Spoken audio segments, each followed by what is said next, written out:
ये जो video purely educational purpose के लिए है, इसमें कोई भी फाइनेंशियल एडवाइजरी या रिकमेंडेशन आपको नहीं दी जा रही है। हेलो ट्रेडर्स, आज है थर्सडे का दिन और आज हम बात करेंगे निफ्टी, बैंक निफ्टी और सेंसेक्स में कल फ्राइडे के लिए क्या लेवल्स रहने वाली हैं। देखिए, अगर हम आज की मार्केट की बात करें तो आज सभी मार्केट्स में, चाहे वो निफ्टी, बैंक निफ्टी, सेंसेक्स, चाहे वो कोई सी भी ऑप्शंस हो, उसमें भारी गिरावट हमको देखने को मिली है। एंड अब हम देखेंगे कल के लिए हमारे क्या लेवल्स रहने वाले हैं, क्या हमारा प्लान रहने वाला है। साथ ही आप लोग को मैं ये भी बताऊंगा कल हमारे इंडियन मार्केट्स में कोई गैप अप ओपनिंग के चांसेस हैं या मार्केट में फिर गैप डाउन ओपनिंग हमको देखने को मिलेगी। चलिए सबसे पहले गिफ्ट निफ्टी को डिस्कस कर लेते हैं, इससे हमें आइडिया लग जाएगा मार्केट की डायरेक्शन क्या रहने वाली है। देखिए, गिफ्ट निफ्टी में एक रेजिस्टेंस मुझे दिख रहा है जो है 24,100 का। अगर गिफ्ट निफ्टी इस लेवल के नीचे ब्रेक करके सस्टेन करे बिना, मतलब रिटेस्ट देके प्रॉपर ब्रेक कर देती है इस लेवल को, तो हम देखेंगे कि कल जो मार्केट ओपनिंग होगी वो गैप डाउन ओपनिंग रहेगी और हमको एक गिरावट भी देखने को हम एक्सपेक्ट कर सकते हैं मार्केट्स में। अब चलिए फटाफट निफ्टी की बात कर लेते हैं। देखो, निफ्टी का जो इंपॉर्टेंट सपोर्ट लेवल मुझे दिख रहा है वो 24,060 का दिख रहा है। अगर मार्केट इस लेवल को अप्रोच करने आती है तो पहले हम लोग को एक अलर्ट पोजीशन में आ जाना है कि कहीं मार्केट सस्टेन करके एक बाउंस बैक नहीं दिखा रही। तो अगर ऐसे केस में होता है तो हम लोग वहाँ उस लेवल का प्लान बनाएंगे, उस तरीके का प्लान बनाएंगे। और अगर मार्केट ने ये सपोर्ट लेवल ब्रेक कर दिया 24,060 का, तो उसके बाद जो इंपॉर्टेंट लेवल रहेंगे वो रहेंगे 24,025, फिर 23,985 और फिर 23,945 का इंपॉर्टेंट सपोर्ट लेवल हम लोग को देखने को मिल सकता है।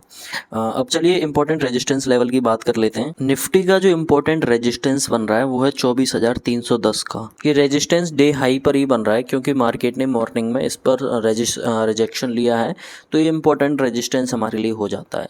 दूसरी या तीसरी बार में मार्केट इस लेवल को ब्रेक भी कर सकता है, तो हम लोग को एकदम से अलर्ट पोजीशन में आ जाना है। और अगर मार्केट ने इस लेवल को ब्रेक कर दिया तो उसके बाद जो इंपॉर्टेंट लेवल रहेगा वो रहेगा 24,350 का, फिर 24,385, फिर 24,430 का इंपॉर्टेंट रेजिस्टेंस लेवल हम लोग को निफ्टी में देखने को मिलेगा। अब चलिए फटाफट बैंक निफ्टी की बात कर लेते हैं। देखिए, बैंक निफ्टी का जो इंपॉर्टेंट सपोर्ट लेवल मुझे दिख रहा है वो है 55,925 का। अगर मार्केट इस लेवल के पास आता है तो एकदम से विक बना के मार्केट ऊपर की तरफ एकदम से जा सकता है। कैसे जाएगा? इस तरह से जो यहाँ पे आया मार्केट, एक अच्छी कैंडल बनाई, एक विक वाली कैंडल, बड़ी विक वाली कैंडल बनाई और मार्केट एकदम से ऊपर भाग गया। तो ऐसा ही यहाँ कुछ हमको देखने को मिल सकता है। तो हम लोग को यहाँ इस लेवल को मार्क कर लेना है और उसी के हिसाब से ट्रेड करना है।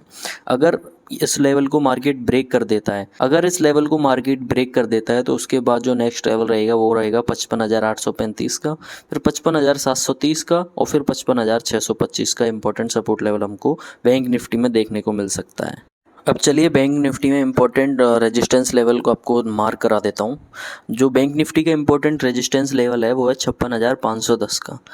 ऐसा मैं क्यों कह रहा हूँ? देखो, मॉर्निंग में इस लेवल पे बैंक निफ्टी ने सपोर्ट लिया, फिर काफ़ी देर तक बैंक निफ्टी ने इस लेवल पर कंसोलिडेट किया, मार्केट सेम लेवल से बार बार रिजेक्शन लेता रहा, फिर एक थोड़ा सा ब्रेक भी किया, फिर रिजेक्शन लेने आया ऊपर, फिर वहीं सेम जगह से मार्केट ने फिर से रिजेक्शन ले लिया। तो इस तरह से बार बार इस लेवल पर रिजेक्शन ले रहा है, बार बार सपोर्ट ले रहा है, तो ये लेवल एक इम्पोर्टेंट लेवल बन जाता है। नीचे की साइड से ये इम्पोर्टेंट रेजिस्टेंस लेवल हम लोग को देखने को मिल जाता है। अगर मार्केट इस लेवल को अप्रोच करने आता है कल के दिन, हमको अलर्ट हो जाना है कहीं ये इस लेवल से मार्केट रिजेक्शन ना ले ले और नीचे की तरफ बाउंस बैक ना दे दे। अगर ये लेवल ब्रेक कर देता है मार्केट 56,510 का, तो उसके बाद जो इंपॉर्टेंट लेवल रहेगा वो 56,615, फिर 56,705 और फिर 56,800 का इंपॉर्टेंट रेजिस्टेंस लेवल हम लोग को देखने को मिल सकता है। अब चलिए फटाफट सेंसेक्स की बात कर लेते हैं। देखो, सेंसेक्स का जो इंपॉर्टेंट सपोर्ट लेवल है वो है 77,350 का। अगर सेंसेक्स मार्केट इस लेवल को नीचे अप्रोच करने आता है तो हो सकता है मार्केट यहाँ कंसोलिडेट करके ये थोड़ा सस्टेन करके ऊपर की तरफ बाउंस बैक हमको देखने को मिल सकता है। कोई बहुत बड़ी बात नहीं है। अगर सेंसेक्स इस लेवल के ऊपर है तो कोई दिक्कत नहीं है, मार्केट को सही चल रहा है। अगर सेंसेक्स ने ये लेवल तोड़ा 77,350 का, तो एक नेगेटिव माहौल हमको मार्केट में देखने को मिल सकता है।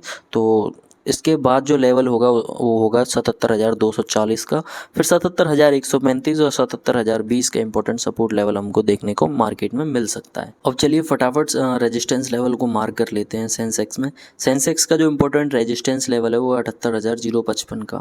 मॉर्निंग में भी कई बार मार्केट ने रिजेक्शन लेके इस लेवल को कंफर्म कर दिया है, तो इंपॉर्टेंट रेजिस्टेंस लेवल तो हमारे लिए कंफर्म अच्छा दिख ही रहा है। वो अगर मार्केट इस लेवल को अप्रोच करने आता है तो बहुत ज़्यादा चांसेस हैं कि इस लेवल पे रिजेक्शन लेके इस लेवल पे मार्केट कंसोलिडेट करके सस्टेन करके नीचे की तरफ एक हमें रिजेक्शन देखने को मिल सकता है। अगर मार्केट ने समहाउ इस लेवल को ब्रेक कर दिया तो उसके बाद जो नेक्स्ट लेवल होगा वो होगा 78,165, फिर 78,275 और फिर 78,410। मार्क कर लेना बैंक निफ्टी और सेंसेक्स के सभी लेवल्स को। हो सकता है कल फ्राइडे के दिन हमारे काम आ जाए।